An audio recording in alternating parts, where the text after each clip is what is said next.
ವೀಕ್ಷಕರೇ, ಜ್ಯೋತಿಷ್ಯ ಶಾಸ್ತ್ರದಲ್ಲಿ 12 ರಾಶಿಗಳಿವೆ. ಪ್ರತಿ ರಾಶಿಗೆ ಅದರದ್ದೇ ಆದ ಗುಣ, ಸ್ವಭಾವಗಳು ಮತ್ತು ಅಧಿಪತಿಗಳಿದ್ದಾರೆ. ಒಬ್ಬ ವ್ಯಕ್ತಿಯ ರಾಶಿಯ ಆಧಾರದ ಮೇಲೆ ಆತನ ಗುಣ ಸ್ವಭಾವಗಳನ್ನು ಹೇಳಬಹುದಾಗಿದೆ. ಹಾಗೆಯೇ ಆಯಾ ವಾರ ಹುಟ್ಟಿದವರ ಸ್ವಭಾವವು ಕೂಡ ವಿಭಿನ್ನವಾಗಿರುತ್ತದೆ. ಹಾಗಾದರೆ ಯಾವ ವಾರ ಜನಿಸಿದವರ ಸ್ವಭಾವ ಹೇಗಿರುತ್ತದೆ ಎಂಬುದನ್ನು ನಾವೀಗ ತಿಳಿದುಕೊಳ್ಳೋಣ. ಜ್ಯೋತಿಷ್ಯ ಶಾಸ್ತ್ರದ ಪ್ರಕಾರ ಭಾನುವಾರದ ಆಡಳಿತಗಾರ ಸೂರ್ಯ. ಭಾನುವಾರ ಜನಿಸಿದವರು ತಮ್ಮ ಜೀವನದಲ್ಲಿ ಸೂರ್ಯನಂತೆ ಬೆಳಗುತ್ತಾರೆ. ಇವರು ಸಣ್ಣ ಸಣ್ಣ ಸಂಗತಿಗೂ ಎಂದೂ ಕೂಡ ತೃಪ್ತಿ ಪಡುವವರಲ್ಲ. ಈ ದಿನ ಜನಿಸಿದವರು ಇತರರ ಮಧ್ಯೆ ತಮ್ಮದೇ ಆದ ವರ್ಚಸ್ಸನ್ನು ಕಾಯ್ದುಕೊಳ್ಳಲು ಬಯಸುತ್ತಾರೆ. ಇವರು ಧೈರ್ಯಶಾಲಿಗಳು, ಸ್ವಾರ್ಥಿಗಳು, ಗೌರವಾನ್ವಿತರು ಹಾಗೂ ಆತ್ಮವಿಶ್ವಾಸವುಳ್ಳವರು ಆಗಿರುತ್ತಾರೆ. ಈ ದಿನ ಜನಿಸಿದವರ ಮುಖ್ಯ ಧ್ಯೇಯವೆಂದರೆ ಮೋಜು ಮತ್ತು ಉದ್ದೇಶಪೂರ್ವಕ ಜೀವನ ನಡೆಸುವುದು. ಇವರು ಹೊರ ಜಗತ್ತಿಗೆ ಆತ್ಮವಿಶ್ವಾಸದಿಂದ ಕಂಡರೂ ಕೂಡ ಕಷ್ಟ ಹಾಗೂ ಸವಾಲುಗಳನ್ನು ಎದುರಿಸುವಾಗ ತೊಂದರೆಗೆ ಒಳಗಾಗುತ್ತಾರೆ. ಉತ್ತಮ ಜೀವನ ನಡೆಸಲು ಪ್ರತಿದಿನ ಬೆಳಿಗ್ಗೆ ಅಥವಾ ಭಾನುವಾರ ಸೂರ್ಯದೇವನನ್ನು ಭಕ್ತಿಯಿಂದ ಪೂಜಿಸಬೇಕು. ಜ್ಯೋತಿಷ್ಯ ಶಾಸ್ತ್ರದ ಪ್ರಕಾರ ಸೋಮವಾರ ಶಿವನಿಗೆ ಅತ್ಯಂತ ಪ್ರಿಯವಾದ ದಿನ. ಹಾಗಾಗಿ ಶಿವನ ಆರಾಧನೆ ಮಾಡಿ. ನೀವು ಸೋಮವಾರದಂದು ಜನಿಸಿದರೆ ಸೋಮ ಅಂದರೆ ಚಂದ್ರನಿಂದ ಪ್ರಭಾವಿತರಾಗುತ್ತೀರಿ. ಸೋಮವಾರದಂದು ಜನಿಸಿದವರು ಚಂದ್ರನಂತೆಯೇ ಯಾವಾಗಲೂ ಶಾಂತವಾಗಿರುತ್ತಾರೆ. ಅವರ ಆಲೋಚನೆಗಳು ಯಾವಾಗಲೂ ಬದಲಾಗುತ್ತಲೇ ಇರುತ್ತವೆ. ಇದರ ಜೊತೆಗೆ ವಿಶೇಷ ಆಕರ್ಷಣೆ ಹೊಂದಿರುತ್ತಾರೆ ಮತ್ತು ಒಳ್ಳೆಯ ಸ್ವಭಾವದವರಾಗಿರುತ್ತಾರೆ ಹಾಗೂ ಎಲ್ಲರೂ ಅವರನ್ನು ಇಷ್ಟಪಡುತ್ತಾರೆ. ಸೋಮವಾರದಂದು ಜನಿಸಿದವರು ನರ್ಸಿಂಗ್ ಉದ್ಯೋಗಗಳು, ಹೋಟೆಲ್ ಉದ್ಯಮ, ಕಲೆ ಮತ್ತು ಶಿಕ್ಷಣಕ್ಕೆ ಸಂಬಂಧಿಸಿದ ವೃತ್ತಿಗಳಿಗೆ ಉತ್ತಮರು. ವೀಕ್ಷಕರೇ, ಶುಕ್ರವಾರವನ್ನು ಆಳುವವನು ಶುಕ್ರ. ಶುಕ್ರವಾರ ಹುಟ್ಟಿದವರು ಹೆಚ್ಚು ಸಾಮಾಜಿಕವಾಗಿ ತೊಡಗಿಸಿಕೊಳ್ಳುತ್ತಾರೆ. ಈ ದಿನ ಜನಿಸಿದವರು ಸೌಂದರ್ಯವಂತರಾಗಿದ್ದು ಅಲಂಕಾರ ಪ್ರಿಯರೂ ಆಗಿರುತ್ತಾರೆ. ಶುಕ್ರವಾರ ಹುಟ್ಟಿದವರ ವ್ಯಕ್ತಿತ್ವವು ಆಕರ್ಷಕವಾಗಿದ್ದು ಯಾರನ್ನು ಬೇಕಾದರೂ ಸೆಳೆಯುವಂತಹ ಶಕ್ತಿ ಇವರಲ್ಲಿ ಇರುತ್ತದೆ. ಇವರು ಸುಲಭವಾಗಿ ಹಣ ಸಂಪಾದನೆ ಮಾಡುವ ಕೌಶಲ ಹೊಂದಿರುತ್ತಾರೆ. ಇವರು ಜೀವನದಲ್ಲಿ ಸಹಭಾಗಿತ್ವವನ್ನು ರೂಪಿಸಿಕೊಂಡಲ್ಲಿ ಅಭಿವೃದ್ಧಿ ಹಾಗೂ ಬೆಳವಣಿಗೆಯನ್ನು ಕಾಣುತ್ತಾರೆ. ಜೀವನದಲ್ಲಿ ಬರುವಂತಹ ತೊಂದರೆಗಳನ್ನು ನಿವಾರಿಸಲು ಮತ್ತು ಅದೃಷ್ಟವನ್ನು ಪಡೆಯಲು ಶುಕ್ರವಾರ ದಾನ ಮಾಡಿ.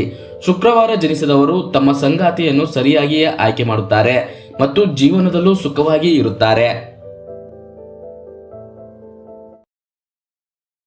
ವೀಕ್ಷಕರೇ, ವಾರದ 7ನೇ ದಿನವಾದ ಶನಿವಾರವು ಶನಿದೇವ ಹಾಗೂ ಶನಿಗ್ರಹಕ್ಕೆ ಮೀಸಲಾದ ದಿನ ಎಂದು ಹೇಳಲಾಗ್ತದೆ. ಶನಿ ತನ್ನ ಪ್ರಭಾವ ಬೀರಿದ ವ್ಯಕ್ತಿ ಸಾಕಷ್ಟು ಕಷ್ಟಗಳನ್ನು ಎದುರಿಸುತ್ತಾನೆ ಎಂಬುದು ಜನಸಾಮಾನ್ಯರ ನಂಬಿಕೆಯಾಗಿದೆ. ಈ ದಿನ ಜನಿಸಿದ ವ್ಯಕ್ತಿಯ ಜೀವನವು ಸಾಕಷ್ಟು ಕಠಿಣ ಹಾದಿಗಳಿಂದ ಕೂಡಿರುತ್ತದೆ ಎಂದು ಹೇಳಲಾಗಿದೆ. ಆದರೆ ಈ ದಿನದಲ್ಲಿ ಜನಿಸಿದ ವ್ಯಕ್ತಿ ದೃಢ ಸಂಕಲ್ಪ ಹೊಂದಿರುತ್ತಾರೆ. ತೆಗೆದುಕೊಳ್ಳುವ ನಿರ್ಧಾರಗಳು ಪಕ್ಕಾ ಇರುತ್ತವೆ. ತುಂಬಾ ಪ್ರಬುದ್ಧ ವ್ಯಕ್ತಿಗಳಾಗಿರುತ್ತಾರೆ. ಸಂಬಂಧ ಹಾಗೂ ಇನ್ನಿತರ ವಿಷಯಗಳಲ್ಲಿ ತಮ್ಮ ಜವಾಬ್ದಾರಿಯನ್ನು ಎಂದಿಗೂ ಮರೆಯುವುದಿಲ್ಲ. ಸಮಯ ನಿರ್ವಹಣೆ ಮತ್ತು ಕರ್ತವ್ಯ ಪಾಲನೆ ಸಂದರ್ಭದಲ್ಲಿ ಬುದ್ಧಿವಂತಿಕೆ ಉಪಯೋಗಿಸುತ್ತಾರೆ. ಶನಿವಾರದಂದು ಹುಟ್ಟಿದವರು ಅದೇ ದಿನ ಶಿವನ ದೇವಾಲಯಕ್ಕೆ ಭೇಟಿ ನೀಡುವುದರಿಂದ ಅದ್ಭುತ ಫಲಗಳನ್ನು ಪಡೆಯಬಹುದು.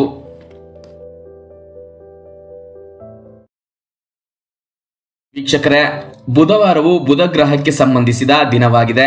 ಈ ಗ್ರಹವು ವ್ಯಕ್ತಿಯ ಜೀವನ ಹಾಗೂ ಭವಿಷ್ಯದಲ್ಲಿ ಸಾಕಷ್ಟು ಅದೃಷ್ಟವನ್ನು ತಂದುಕೊಡುತ್ತದೆ ಎಂದು ಹೇಳಲಾಗುತ್ತದೆ. ಬುಧವಾರ ಜನಿಸಿದ ವ್ಯಕ್ತಿಗಳು ಹೆಚ್ಚು ಸಂವೇದನಾಶೀಲರಾಗಿರುತ್ತಾರೆ. ಆದರೆ ಜೀವನದ ಕೆಲವು ಸಂಗತಿಗಳಲ್ಲಿ ಅಸಡ್ಡೆ ಮತ್ತು ಆಲಸ್ಯವನ್ನು ತೋರುತ್ತಾರೆ. ಕೆಲವು ವಿಷಯದಲ್ಲಿ ನಿಧಾನಗತಿ ಎನಿಸಿದರೂ ಬುದ್ಧಿವಂತರು ಮತ್ತು ಚತುರರು ಆಗಿರುತ್ತಾರೆ. ಸಂವಹನದಲ್ಲಿ ಅತ್ಯಂತ ಪ್ರವೀಣರಾದ ಇವರು ಎಂಥವರನ್ನು ಮಾತಿನಲ್ಲಿ ಸೋಲಿಸುವ ಸಾಮರ್ಥ್ಯವನ್ನು ಹೊಂದಿರುತ್ತಾರೆ. ಇವರು ಯಾವುದೇ ಶುಭ ಕೆಲಸ ಮಾಡುವ ಮುನ್ನ ಬುಧವಾರ ದೇವರಿಗೆ ಪ್ರಾರ್ಥನೆ ಸಲ್ಲಿಸುವುದರಿಂದ ಇಷ್ಟಾರ್ಥ ಸಿದ್ಧಿಸುತ್ತದೆ. ಹೆಚ್ಚಾಗಿ ಇವರು ಗಣಿತ, ವಿಜ್ಞಾನ ಹಾಗೂ ಪ್ರಾಯೋಗಿಕ ಸಂಗತಿಗಳಿಗೆ ಸಂಬಂಧಿಸಿದ ಕ್ಷೇತ್ರದಲ್ಲಿ ಅತ್ಯುತ್ತಮ ಸ್ಥಾನ ಪಡೆದುಕೊಳ್ಳುತ್ತಾರೆ. ವೀಕ್ಷಕರೇ, ಮಂಗಳವಾರದಂದು ಜನಿಸಿದವರು ತುಂಬಾ ಧೈರ್ಯಶಾಲಿ ಆಗಿರುತ್ತಾರೆ. ಈ ದಿನ ಹುಟ್ಟಿದವರಿಗೆ ಸವಾಲುಗಳನ್ನು ಎದುರಿಸುವುದು ಅಂದ್ರೆ ತುಂಬಾ ಇಷ್ಟ. ಹೀಗಾಗಿ ದೊಡ್ಡ ಸಮಸ್ಯೆಗಳನ್ನು ತ್ವರಿತವಾಗಿ ಪರಿಹರಿಸುತ್ತಾರೆ. ಈ ದಿನ ಜನಿಸಿದವರ ಒಳ್ಳೆಯ ಗುಣಗಳಲ್ಲಿ ತಮ್ಮ ಕುಟುಂಬವನ್ನು ಚೆನ್ನಾಗಿ ನೋಡಿಕೊಳ್ಳುವುದು ಕೂಡ ಒಂದು. ಇವರು ತಮ್ಮ ವೃತ್ತಿ ಕ್ಷೇತ್ರದಲ್ಲಿ ವೇಗವಾಗಿ ಬೆಳೆಯುತ್ತಾರೆ.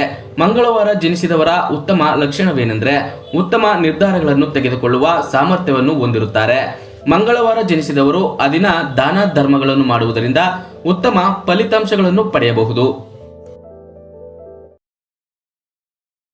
ವೀಕ್ಷಕರೇ, ಗುರುವಾರವು ಹಿಂದೂ ಪಂಚಾಂಗದ ಪ್ರಕಾರ ಅತ್ಯಂತ ಪವಿತ್ರ ದಿನವಾಗಿದೆ. ಈ ದಿನ ಗುರುಗ್ರಹಕ್ಕೆ ಮೀಸಲಾದ ದಿನವಾಗಿದೆ. ಜ್ಯೋತಿಷ್ಯ ಶಾಸ್ತ್ರದ ಪ್ರಕಾರ ಗುರುಗ್ರಹವು ವ್ಯಕ್ತಿಯ ಜೀವನದಲ್ಲಿ ಅತ್ಯಂತ ಅದೃಷ್ಟ ಹಾಗೂ ಯಶಸ್ಸನ್ನು ತಂದುಕೊಡುತ್ತಾನೆ ಎಂದು ಹೇಳಲಾಗುತ್ತದೆ. ಗುರುವಾರ ಜನಿಸಿದ ವ್ಯಕ್ತಿಗಳು ಉದಾರ ಸ್ವಭಾವದವರಾಗಿರುತ್ತಾರೆ. ಇವರು ಜೀವನದಲ್ಲಿ ಎಂತಹ ಸಂಗತಿಗಳು ಎದುರಾದರೂ ಅವುಗಳನ್ನು ಆಶಾವಾದದಿಂದ ನೋಡುವವರಾಗಿರುತ್ತಾರೆ. ಇವರು ಉತ್ತಮ ತೀರ್ಪುಗಾರರೂ ಹೌದು. ಕೆಲವು ಅಭಿಪ್ರಾಯ ಮತ್ತು ವಿಷಯಗಳ ಬಗ್ಗೆ ಸಲಹೆಯನ್ನು ಇವರಂತೆ ಯಾರೂ ನೀಡುವುದಿಲ್ಲ. ಜ್ಯೋತಿಷ್ಯ ಶಾಸ್ತ್ರದ ಪ್ರಕಾರ ಗುರುವಾರ ಹುಟ್ಟಿದವರು ಹೆಚ್ಚಾಗಿ ಶಿಕ್ಷಕ ವೃತ್ತಿ ಮಾಡುತ್ತಾರೆ. ಗುರುವಾರ ಗುರುವಿನ ದೇವಸ್ಥಾನಕ್ಕೆ ಹೋಗಿ ಪೂಜೆ ಸಲ್ಲಿಸುವುದರಿಂದ ಇವರು ಸಂತೋಷದ ಜೀವನವನ್ನು ಪಡೆಯುತ್ತಾರೆ.